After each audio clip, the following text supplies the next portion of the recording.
Levels. What the property? Nyatocheka.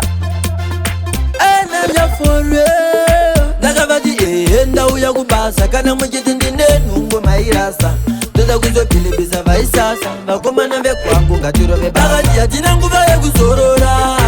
Kuno kutino shanda. Dotenda mama. Ndivo vakanibereka. Atina nguva yekuzorora. Kuno kutino shanda. Dotenda mama. Ndivo vakanibereka. Vakanditi hopere adzina ndima. Ende nguva ayemirire munhu. Kuno kuva nobhelepa kushanda kwemunhu. Usina mari hauone kwese chinhu. Andidi vazochema nene. Ndiene ndinoachengetawa. Akati hatina nguva yekuzorora. Kuno kutinoshanda. Ndotenda mama. Ndivo vakanibereka. Hatina nguva yekuzorora.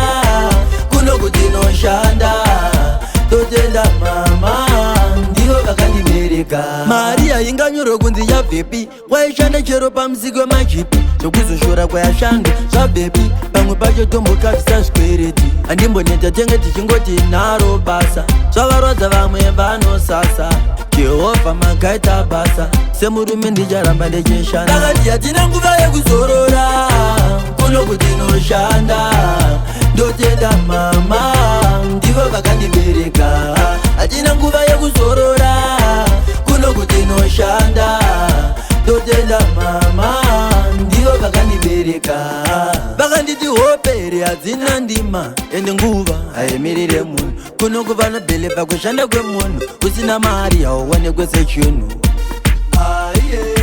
Andidi vazochema nene. Ndiene ndinoachengetawa. Akati hatina nguva yekuzorora. Kuno kutinoshanda. Ndotenda mama. Ndivo vakandibereka. Hatina nguva yekuzorora.